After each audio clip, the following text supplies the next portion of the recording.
Assalamu alaikum wa rahmatullahi wa barakatuh. My dear Muslim brothers and sisters, today we will talk about the first episode of season 1 of the stories of the Prophet sallallahu alaihi wasallam and the Sahaba.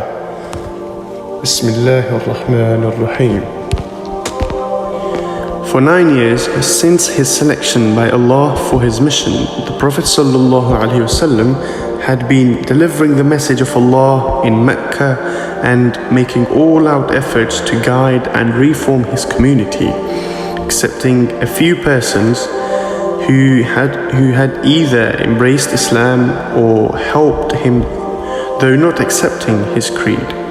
All the rest in Mecca left no stone unturned in persecuting and deriding him and his followers.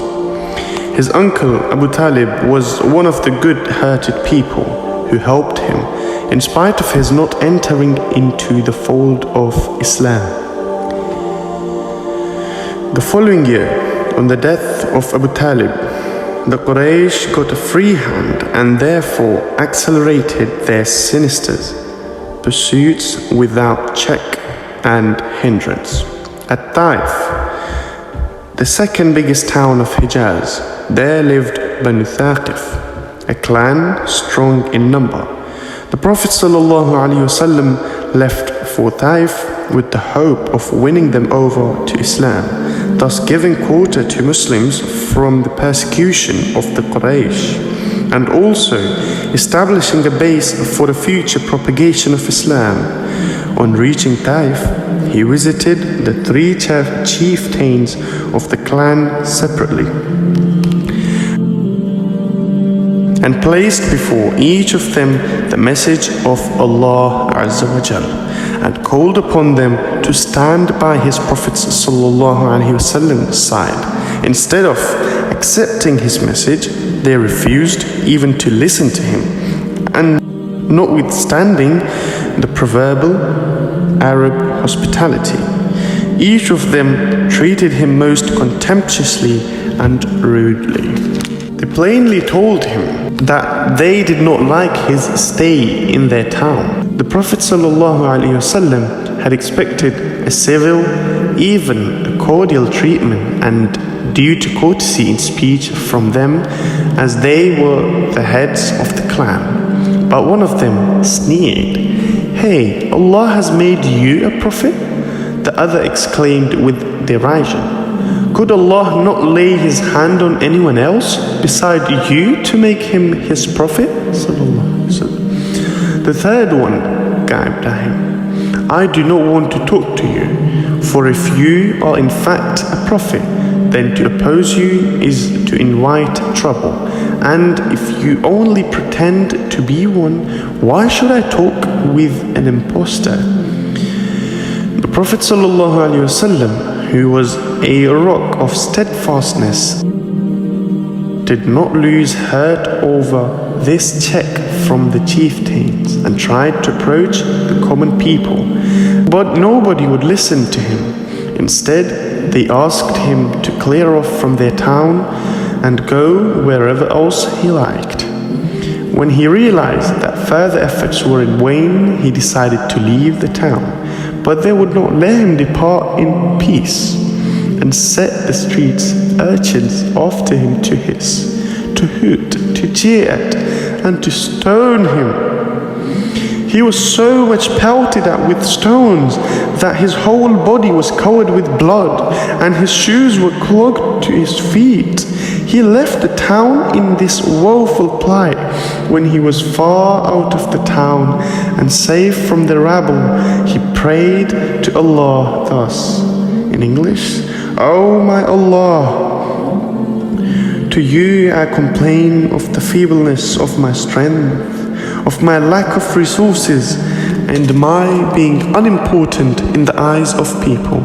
O most merciful of all those capable of showing mercy, you are the Lord of weak, and you are my own Lord.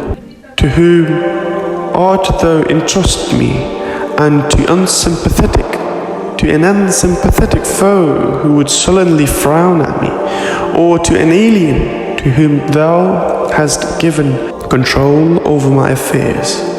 Not in the least do I care for anything except that I may have thy protection for myself. I seek shelter in your light, the light which illuminates the heavens and dispels all sort of darkness, and which controls all affairs in this world as well as in the hereafter. May it never be that I should incur thy wrath, or that you should be displeased with me. I must remove the cause of your displeasure till you are pleased. There is no strength, no power but through you. The heavens were moved by the prayer, and Jibreel alayhi salam appeared before the Prophet sallallahu alayhi wasallam, greeting him with Assalamu alaikum wa rahmatullahi wa barakatuh, and said, Allah knows all that has passed between you and these people. He has deputed an angel in charge of the mountains to be at your command. Saying this, Jibreel alayhi salam assured the angel before the Prophet ﷺ. The angel greeted the Prophet ﷺ and said, O Prophet of Allah, I am at your service. If you wish, I can cause the mountains overlooking this town on both sides to collide with each other, so that all the people therein would be crushed to death. Or you may suggest any other punishment for them. The merciful, the noble Prophet sallallahu alaihi wasallam said, even if these people do not accept Islam, I do hope from Allah that there will be persons from among their progeny who would worship Allah and serve His cause. My dear Muslim brothers and sisters, behold the conduct of our noble Prophet sallallahu alaihi wasallam, whom we profess to follow. We get so much irritated over a little trouble or a mere abuse from somebody that we keep on torturing and taking our revenge throughout our lives in every possible manner. Does it become people who claim to follow the magnanimous Prophet sallallahu alaihi wasallam? Look, even after so much suffering at the hands of the Taif mob, he neither curses them nor does he work for any revenge, even when he has the full opportunity to do so.